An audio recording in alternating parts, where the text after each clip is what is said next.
जैसा कि आप लोग जानते हैं कि उत्तर प्रदेश और तमाम 5 रियासतों में इलेक्शन की गहमा गहमी है। मैं चूँकि उत्तर प्रदेश का वर्किंग प्रेसिडेंट मुंतखब किया गया हूँ, इसलिए ज़्यादा कोशिश करूँगा कि उत्तर प्रदेश के मामलात पर नज़र रखा जाए। इस दरमियान में हमारे हज़ारों कारकुनान जो है उत्तर प्रदेश में मुस्तैद हैं, गंगा जमुनी तहज़ीब को अल्हम्दुलिल्लाह ज़िंदा करने की कोशिश कर रहे हैं। जो नफ़रत की एक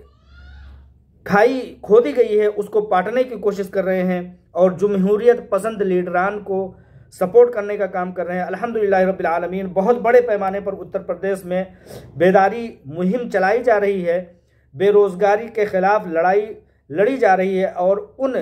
लीडरान को सपोर्ट किया जा रहा है जो अल्हम्दुलिल्लाह पहले से बेहतर साबित हुए हैं और जो अभी तक गलत हुकूमत साबित हुई है, जो अभी मौजूदा योगी की सरकार रही है, उसके ख़िलाफ़ लोग जागरूकता भी फैला रहे हैं कि अगर इस तरह की हुकूमत दोबारा आ जाती है तो जो परेशानियां आपको लाहिक हैं, जो परेशानियां आपको दिख भी रही हैं और जो परेशानियां आपको मख्फी तरीके से आपको पता लगती हैं, वो परेशानियां इतनी ज़्यादा गहरी हो जाएंगी कि ये बेरोज़गारी का जो सबब है, उत्तर प्रदेश जैसी रियासत अगर भुखमरी का शिकार हो जाए तो इससे आप समझ लें कि पूरा हिंदुस्तान जो है वो उसका मुस्तकबिल जो है बहुत ख़तरे में है। आप ये देखते हैं कि मज़हब की सियासत बड़े पैमाने पर खेली जा रही है। जब कोई नेता, कोई लीडर, चाहे वो किसी भी मज़हब से ताल्लुक़ रखने वाला हो, किसी भी धर्म से ताल्लुक़ रखने वाला हो, जब वो ये कहने लगे कि मज़हब ख़तरे में है तो आप ये समझ जाएं कि उसकी कुर्सी ख़तरे में है, चाहे वो किसी भी तबके से ताल्लुक़ रखने वाला हो। लिहाजा तमाम तरह से तरक्याती कामों को रोक करके लोगों ने मज़हब की सियासत करना शुरू कर दिया था और वो इस वजह से था। जो लोग अभी तक ये कहा करते थे कि 15-15 लाख रुपए हम आपके अकाउंट में जमा करेंगे, वो आज आप हैरत ज़दा होंगे। सोशल मीडिया पर जाएंगे तो आपको पता लगेगा कि वो नेता जो कहते थे कि काला धन हम विदेशों से लेके आएंगे और हर फर्द के अकाउंट में 15-15 लाख रुपए डालेंगे, उन नेताओं की नाक के नीचे उनकी हुकूमतों में जो सिलेंडर गैस 300 से 400 रुपये हुआ करता था, वो 1900 रुपये से 1000 सिलेंडर फी सिलेंडर हो गया है। आप ये समझिए कि कितने गुना 100% बल्कि 150% महंगाई बढ़ गई है। लोग जो अपनी रोज़गार कमा रहे थे वो रोज़गार ख़त्म हो गई है। मार्केट में, बाज़ारों में, जो जैसा कि उत्तर प्रदेश में हफ्तावारी मार्केट लगती है, उसमें लोग खौफ के साए में अपनी दुकानदारियां कर रहे हैं। कब कौन सा पुलिस आए और डंडे बरसाने लगे। चाहे वो आलू प्याज कुछ भी बेच रहा हो, उसको इतनी खौफ की दहशत पसंदाना सियासत की गई है कि लोग खौफ के आलम में अपने बिजनेस कर रहे हैं, छोटे से छोटा बिजनेस कर रहे हों, वो लोग मुतासिर हो रहे हैं। आप लोगों को बताऊं, चूंकि मैं उत्तर प्रदेश का रहने वाला हूं, अगर किसी ने ये आवाज़ लगा दी कि पुलिस आ रही है तो मछलियां और मुर्गे और गोश्त का कारोबार करने वाले लोग, मटन चिकन बेचने वाले लोग इस तरह से बौखलाए हुए अपने सामानों को छोड़ते हुए, घसीटते हुए खेतों में भागते थे, सड़कों पे भागते थे, जबकि अफवाह होती थी। तो आप इससे समझ लें कि ये जो सरकार उत्तर प्रदेश में साबका सरकार रही है वो किस तरह से खौफ की सियासत कर रही थी। आप देखेंगे कि खौफ की सियासत इतनी बड़ी है कि वहाँ पर उत्तर प्रदेश, जो कि एग्रीकल्चर खेती बाड़ी के काम में सबसे ज़्यादा आगे रहा करता था, वहाँ पर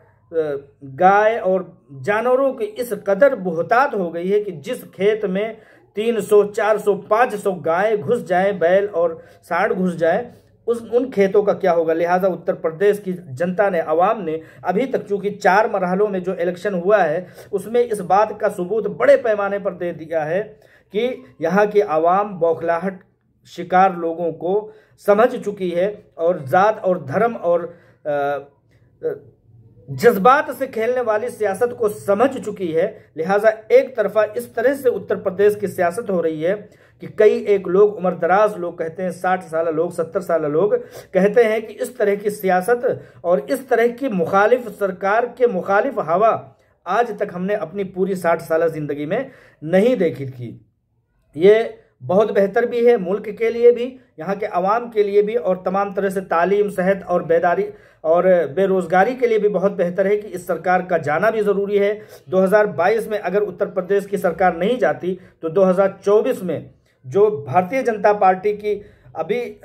आप ये समझे कि भारतीय जनता पार्टी की बौखलाहट और उसकी जहनीत किस सतह पर गिर चुकी है कि जो नरेंद्र मोदी 15-15 लाख रुपए पैसे लाने की बात किया करते थे विदेशों से काले धन की शक्ल में, जो लाने की बात करते थे, आज वो कीचड़ और मलबों से गैस पैदा करने की बात कर रहे हैं। आज वो बात कर रहे हैं, कल की बात है कि उत्तर प्रदेश में नरेंद्र मोदी जी की बौखलाई हुई एक तकरीर आती है। वो क्या कहते हैं कि अगर आप दूध बेचने के काबिल नहीं है तो आप गोबर बेच करके आप अपनी इनकम और रोजगार कर सकते हैं। तो मैं ये कहता हूं कि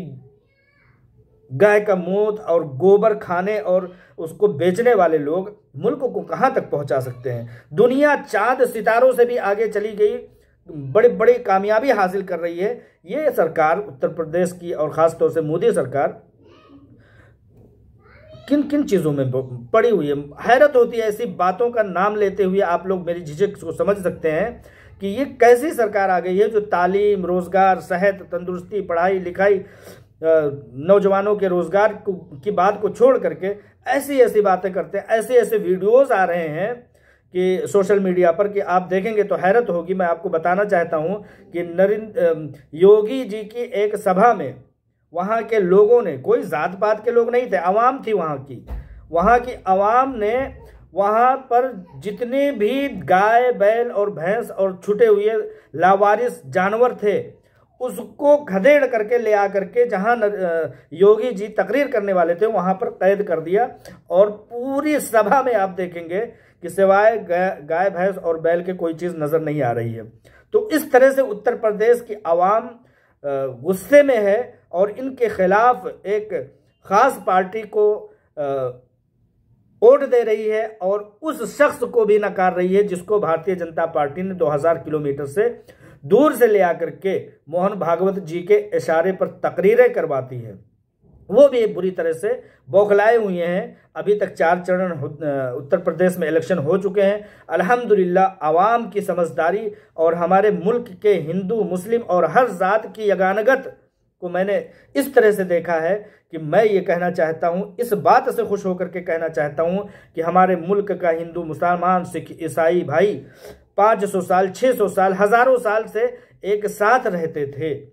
कभी किसी को किसी से शिकायत नहीं हुई, एक दूसरे के यहाँ उठना बैठना खाना पीना हुआ करता था। लेकिन अभी मौजूदा सरकार जो 2014 से जो सरकार थी